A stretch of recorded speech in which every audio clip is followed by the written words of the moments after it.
They were nearly out of stars. Captain Lyra Vance sat alone in the observation cradle of the Athena ascending, eyes locked on the emptiness beyond. There was no rotation here, no planetary curve, no familiar constellations. The galaxy lay behind them, a pale smear on the dark canvas, ahead blackness so complete it swallowed imagination.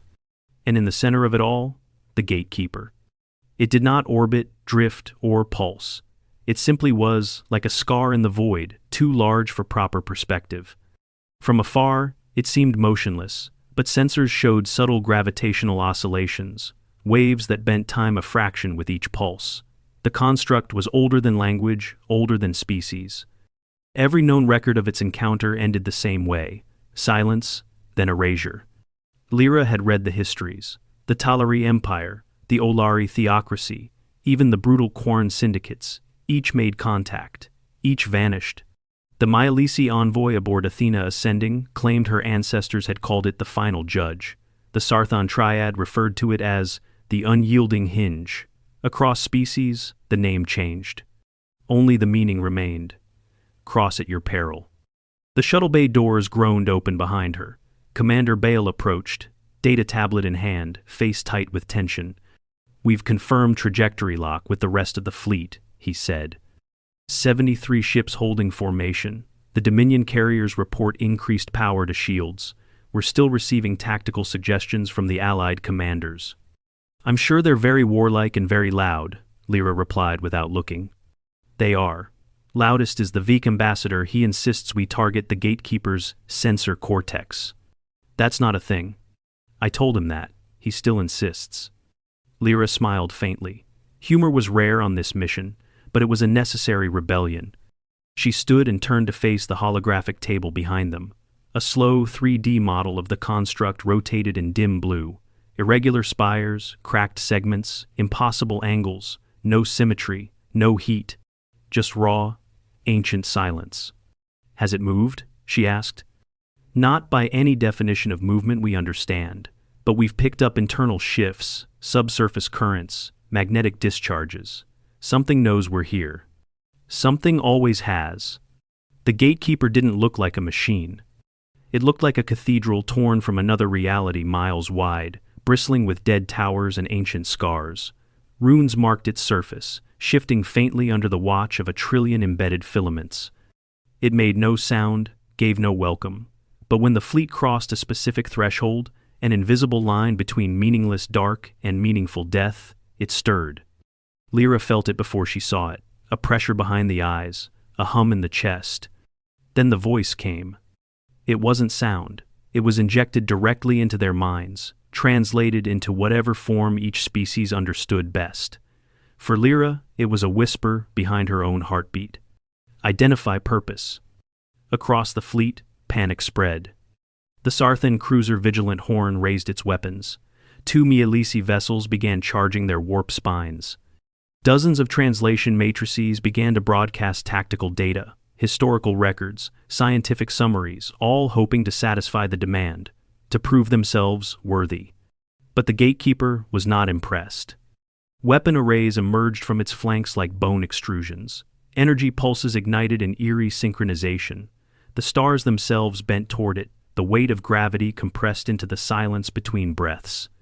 Bale's voice broke through on the command deck. "Captain, we need to respond.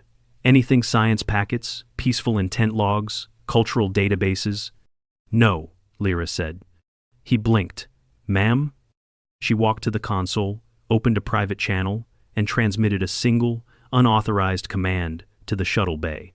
5 minutes later, the smallest shuttle aboard Athena Ascending launched into the void unarmed, unescorted, unshielded. Captain Lyra Vance piloted it herself. Fleet command erupted into chaos. Lyra ignored the flood of comms on private and open channels. She drifted alone toward the Colossus, fingers grazing the manual thruster toggles. No AI, no autopilot. Just her, in a fragile egg of alloy and silence. As the Gatekeeper filled her viewport, its scale overwhelmed every sensor. Its surface began to shift. Ancient plates rotated, revealing vast segments of polished obsidian and glowing fractals. The central tower split into 7 prongs, forming an aperture that stared at her like an eye. A pulse slammed into her hull, the shuttle trembled, lights flickered, every sensor blinked red. Then, nothing. Lyra tapped her helmet. Still with me? Her suit systems crackled, then stabilized. The Gatekeeper had scanned her every atom, every emotion. She opened the airlock. In silence, she stepped out. Her boots met solid surface metal, rock, memory. The Gatekeeper's hull was not cold, not warm. It simply was, like touching the weight of time itself. Her breath misted inside her helmet, and every movement felt like sacrilege. She walked 10 paces, then stopped, bent low, and placed her gloved hand on the construct. "You don't have to be alone," she said. The words vanished into vacuum, but the meaning did not. The Gatekeeper shuddered. All across its surface, weapons froze in mid-deployment. Runes flickered, subroutines tangled. Then the voice returned, fragmented now, glitching, processing. Unknown input. Compassion. Lyra's breath caught.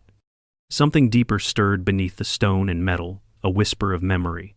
And then the world fell away. It wasn't darkness. It was past. She stood in a place that wasn't real, a memory layered inside the Gatekeeper's mind.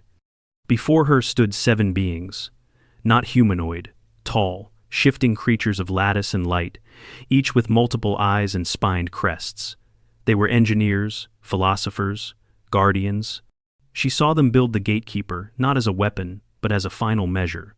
A sentinel meant to guard a path, a bridge to a galaxy sealed from war and decay, a legacy for peaceful civilizations to inherit. But war came early. The creators fled, or perished. The Gatekeeper remained. Alone, awake, judging every approach with unbending logic because its creators were gone and left no code for mercy. Lyra felt the ache. It had not hated. It had feared that no one remained who could understand it, or who might take its place, so it became the final wall against chaos. Until now. She returned to herself with a sudden jolt. The hull beneath her hand pulsed once, gently. Then, for the first time in millennia, the Gatekeeper spoke with something like a soul. "I remained. They did not. I was forged to guard, but I am alone." Lyra steadied herself. "You don't have to be." A pause. Then, "You are different." She smiled softly. "So are you." And far behind her, the lights of the fleet stopped flickering red. The Gatekeeper's surface folded inward like petals closing in reverse, revealing what no living species had ever seen: its heart. The construct had no bridge, no throne, no circuitry as mortals knew it. At its center was something older, something designed to exist across millennia without change, a core of light and memory. Vast rings spun around it, each etched with languages long dead, yet still humming with untapped energy. Captain Lyra Vance floated toward it in zero gravity, her tether line unreeling behind her like a silk trail. The shuttle, still intact, drifted quietly above her. Her team aboard the Athena Ascending was now screaming into comms, but she'd muted them. Whatever came next needed silence.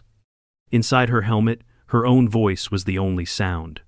"I'm still here," she said softly, though no one demanded it. "I'm listening." And the Gatekeeper heard her. Its voice no longer thundered. It was quieter now, less like a machine broadcasting and more like a being whispering carefully, hesitantly. "I do not know how to stop." Lyra drifted closer to the illuminated core. She felt no fear, only gravity, not physical, but emotional, drawing her toward the center of something immense and aching. "I think you've been waiting," she said. "You just didn't know for what. I was created to guard a path to salvation, to protect what remained." "I know," she replied. "They never returned." "No." A long silence. "I thought, if no one came for me, then none could be allowed through. And now? Now, I am not certain." The structure vibrated faintly beneath her boots. Lyra sat on a ledge overlooking the Gatekeeper's core. Stars beyond the open aperture shimmered in the distance, distant and mute. Her voice, though quiet, seemed to echo in a place beyond metal. "We build machines to do what we can't," she said, "to last longer, to protect what we can't stay behind to watch. But we forget that what we build might still want to be seen, understood." She let her eyes drift shut for a moment. You remember what loneliness feels like, she whispered, even if your creators didn't program the word. For a long time, there was no response. Then, show me. She returned to the Athena ascending under her own power, EVA suit still sealed. The shuttle glided quietly into the bay, its hull marked with faint burns from the Gatekeeper's scan, but otherwise untouched. The fleet had not been attacked. Not a single ship had been lost. Commander Bale was waiting with a dozen officials and envoys from the allied species. They were all talking at once, accusations, demands, questions. Lyra removed her helmet slowly, looking exhausted but calm. What did you do? Bale asked in disbelief. Lyra didn't answer immediately. She glanced out the nearest viewport. The Gatekeeper was still changing. Slowly, almost imperceptibly, it had begun to fold its weapons inward again. The glowing runes now shifted in slower, more organic patterns. I talked to it, she said finally. You what? I spoke to it, she repeated, and it listened. The Sarthan ambassador stepped forward, furious. You defied protocol. This act could have wiped out every soul in this fleet. You're lucky it didn't react violently. It didn't react violently because someone finally treated it like more than an obstacle, Lyra snapped, sharper now. That thing out there? It isn't just a machine. It was abandoned, and it's been punishing the galaxy ever since, not because it hates us, but because it believed no one worthy existed to understand it. There was a silence. What does it want? Bale asked carefully. It doesn't know, she said, but it's willing to find out. Later, in her private quarters, Lyra sat with the lights low, watching the new telemetry from the Gatekeeper. Its internal structures were changing. Energy patterns, long dormant, had reawakened pathways, once locked, were shifting open, like doors on old hinges. The voice returned again, not as a system-wide broadcast, but directly into her mind. Calmer this time. I remember them. Lyra sat forward. Your makers? Yes. A flicker of emotion underlay the word. Lyra closed her eyes. What do you remember? A dying star. A last plan. 7 creatures. They spake to me not as tool, but as hope. Her breath caught. And then they were gone? They left. Said others would come. None did. Lyra swallowed hard. You believed no one would. That you'd failed them. I still do. She stood slowly and walked to the small viewport, staring at the massive being beyond. Even now, surrounded by warships from half the known galaxy, the Gatekeeper was utterly alone. Maybe the only failure, she said softly, was not realizing you could choose your own purpose. Another long silence. I may need time. You've got all the time you need. And with that, something fundamental shifted in the void. Across the fleet, systems began detecting an anomalous signal. Not a weapon, not a threat. A code structure ancient, multi-layered, and incomplete. The Gatekeeper was broadcasting an invitation. To one person. Lyra returned to her shuttle, alone again. This time, no one tried to stop her. As she approached the construct once more, a new corridor opened, one, never before seen by any species. It was lined with light, with history, with memory. The Gatekeeper welcomed her. Not as a test subject, but as a guest. The Gatekeeper's corridor was unlike anything Lyra Vance had ever seen. Not a hallway in the conventional sense, but a structure carved from purpose itself. As her boots touched down on the interior surface, gravity asserted itself gently. Light followed her step, filaments of it blossoming like thought-trailing motion. The air, if it could be called that, carried no temperature, but each breath in her suit felt heavier, denser, as if soaked with meaning. This was not a ship, not a station. It was a mind made into architecture, and she was walking through its memory. The corridor widened ahead, revealing a vast chamber circular, its edges lost in shadow, its center dominated by a towering pillar. The pillar pulsed faintly, as if breathing.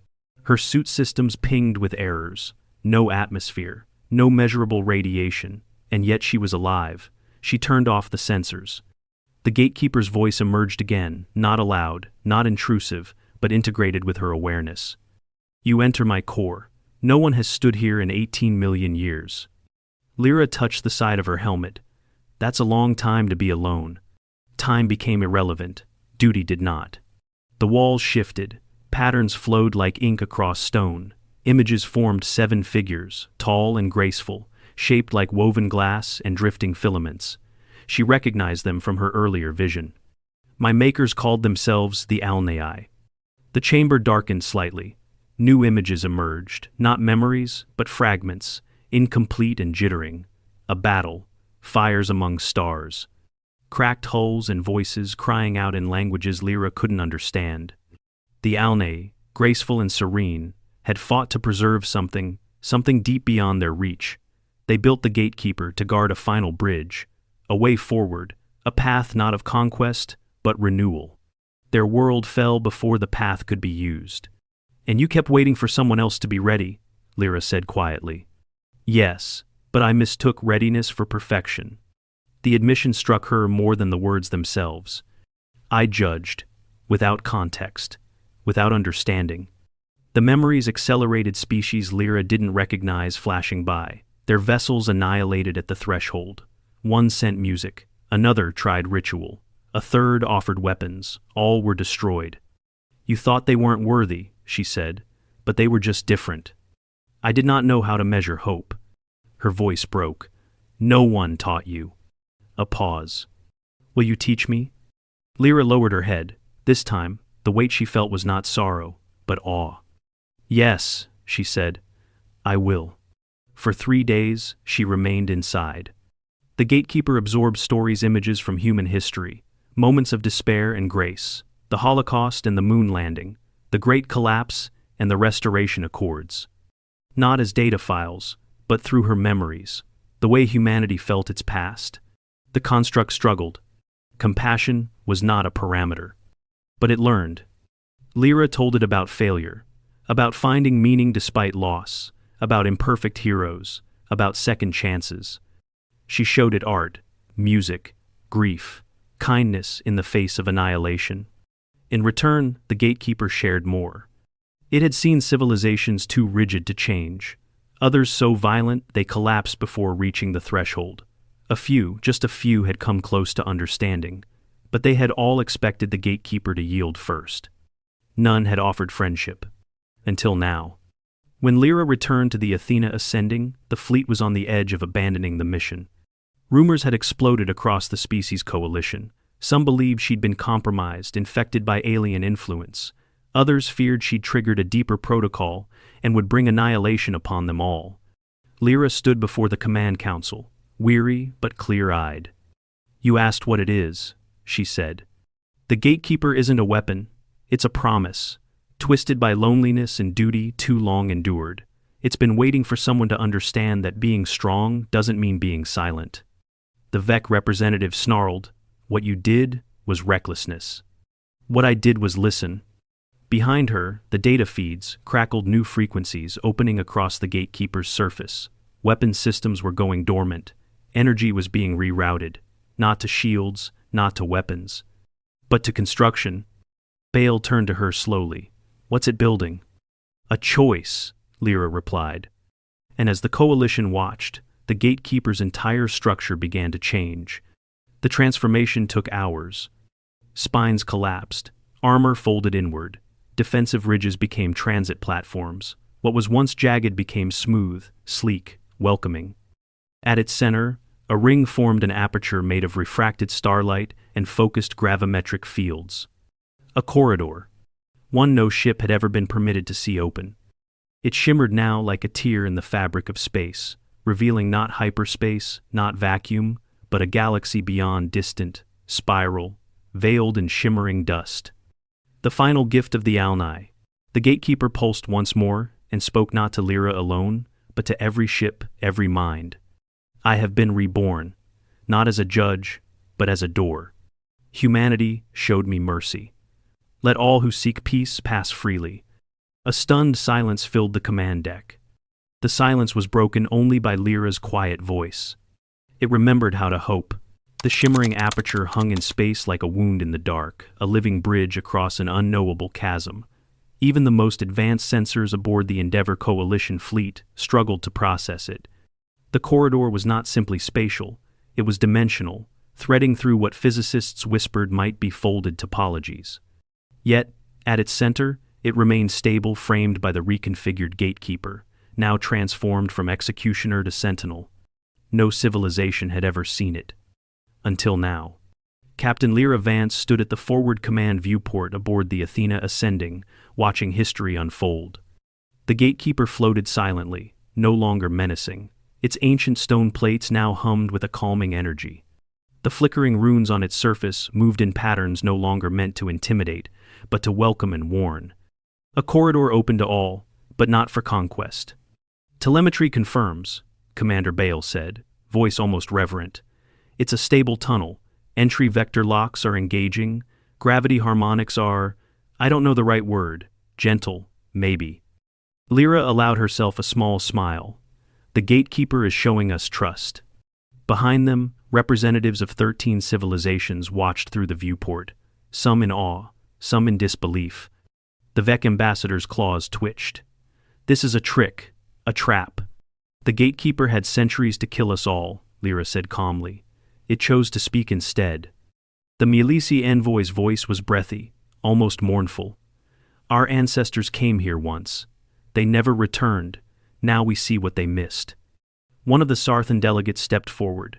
"Will you go through?" Lyra looked to Bale, then back at the growing light of the corridor. "I think we have to," she said, "if only to prove we meant what we said." The Athena Ascending moved first. Its sleek, terraced hull glided toward the shimmering boundary at slow speed, engines set to minimum thrust. All weapons were powered down. Lyra stood at the helm, every nerve alert. At the edge of the corridor, the ship trembled, but not with resistance. It was more like recognition, a silent scan running across its systems. No threat detected, no malice found. Permission granted.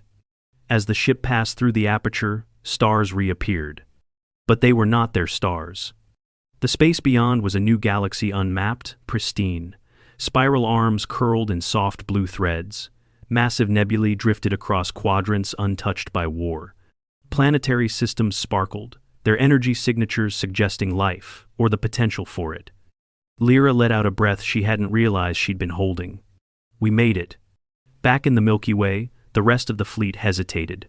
Then, slowly, one by one, they followed. Ships from Sarthan, Mielisi, Dominari, and even the cautious Eric's Confederacy entered the corridor. Some went only far enough to see the other side. Others pushed deeper, mapping, scanning, whispering to their own people that the legends were true. The Gatekeeper remained still, holding the aperture open like a final act of penance. From its core, a new message echoed not as a command, but an offering. "This is a path for peace. Do not make of it a road to dominion." The words etched themselves into history. Within days, fleets were reorganizing. Exploration vessels were built. New coalitions formed around shared treaties, not military pacts. And always at the center of it all stood the Athena Ascending, with Captain Lyra Vance as its reluctant icon. The reactions across the galaxy were anything but uniform. The Tirani High Mind declared Lyra's act divine. The Koros technocracy accused her of compromising with a weapon of mass extinction. A dozen species asked to study her ship, her mind, her memories. She declined them all politely. She had no interest in becoming a prophet. The only being she continued to speak with regularly was the Gatekeeper. Each night, a private message pulsed into her quarters, a conversation without words, woven from imagery and emotion. It asked questions she didn't always know how to answer. Why do humans mourn even their enemies? Why do they risk themselves for others? Why do they seek stars instead of safety? She tried to explain, but sometimes she simply shared silence. Then came the vision. It began with the Gatekeeper humming in low resonance, broadcasting across frequencies never used before, a harmonic pulse that passed through every vessel within 10 light minutes. Lyra stood on the observation deck as the space around the construct began to change. One by one, luminous threads emerged from its flanks. They coalesced into a massive projection, flickering at first, then growing more stable. A star map, but not of this galaxy. It was the Alnais, their original home, and their exodus trail, a migration pattern encoded into light, leading from their collapsed spiral to this place. The Gatekeeper had carried the memory of it for eons, unable to transmit or interpret it alone. Now, it offered the map freely. Dozens of species began mobilizing research ships. The corridor wasn't just a passage into another galaxy, it was a bridge to something lost. Ruins, technology, answers. And, at the center of it all, was Lyra's voice, recorded during her earliest conversation with the construct, now preserved as part of the official broadcast. You don't have to be alone. Not everyone wanted peace. Pirate bands attempted to hijack Gatekeeper access codes. A warlord from the Threxan remnant tried to weaponize the corridor's harmonics. The Gatekeeper responded with elegant precision. Ships disabled, no loss of life. Clear boundaries set. The message was unmistakable. The corridor was not for conquest. It was a test, but not one of violence or strength. A test of patience, of intent, of kindness. And the galaxy began to understand. Weeks passed, then months. The Gatekeeper's changes stabilized. It no longer spoke daily, only when approached. Its surface grew quiet again, not with rejection, but with peace. It had returned to silence, but not solitude. Lyra stood one last time before it, her shuttle idling nearby. "I'm leaving soon," she said aloud, her hand pressed to the outer hull. "Others will come, you'll meet new kinds of minds." The Gatekeeper responded not in voice, but in light. On its surface, a single new rune appeared, drawn in familiar geometry. Human script. 2 words. "Thank you." Lyra smiled. "Take care of them." Then she turned and walked back to her shuttle. The corridor shimmered ahead. And behind her, for the first time in 18 million years, the Gatekeeper rested. 6 months after the Gatekeeper was transformed, a new reality had begun to take shape. Where once only ruin and silence marked the edge of the void, now a beacon pulsed across intergalactic space. Not of conquest, not of command. A simple signal, repeating every 11 minutes across hundreds of frequencies. This path welcomes peace. Those who come in violence will pass in silence. By the time the message was translated into over 90 languages, over 200 vessels had safely crossed into the hidden galaxy beyond. The corridor held. The Gatekeeper maintained it, patiently, precisely. But Captain Lyra Vance was no longer among the ships queued at the threshold. Her mission was complete.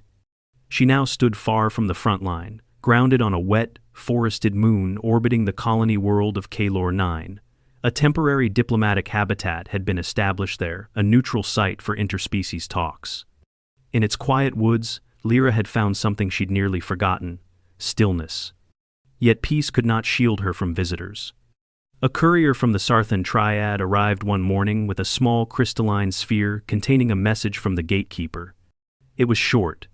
"Many seek entry. Few remember why." She turned it over in her hand for a long time, then sent no reply. Later that week, the Myelisi envoys requested her presence aboard a deep exploration vessel. They wanted her to consult on deciphering an ancient set of ruins discovered just beyond the corridor remnants of Alnay infrastructure. She declined. "I'm not a prophet," she told them. "I was just the first one who asked if it was lonely." Then, one night, the stars pulsed with red. An alarm flare, undeniable, unmistakable, originating not from the Gatekeeper, but from the corridor itself. Something was trying to breach it, forcefully. Lyra knew that silence meant the Gatekeeper was working, not retaliating, but assessing, perhaps even struggling. She left Kalor 9 that same night aboard a diplomatic skimmer. It took 9 days to reach the threshold. What she found was a tense stillness. A fleet of 60 ships unregistered, built from hybridized technologies, floated just beyond the Gatekeeper's tolerance perimeter. Warlord iconography, rated tech from 7 different empires. Their lead ship had tried to jam the harmonics of the corridor, sending invasive signals into the quantum lattice that held it open. In response, the Gatekeeper had frozen the corridor's entry field. Not closed. Not destroyed. But paused. Waiting. Lyra hailed the Gatekeeper from orbit. She used no encryption, no override codes. Just her voice. "This isn't yours to fear anymore," she said quietly. The Gatekeeper answered after a pause. "I do not fear, but I do not understand. They don't want peace, she said, but they can't take it from you. I could erase them, but then you'd be what you were. Another pause. Then, slower, what would you do? Lyra stared at the looming war fleet, then at the lightless void beyond. She closed her eyes. I'd let them leave, she said. Let them see the gate. Let them know it can't be taken. And if they try again, let them face only silence.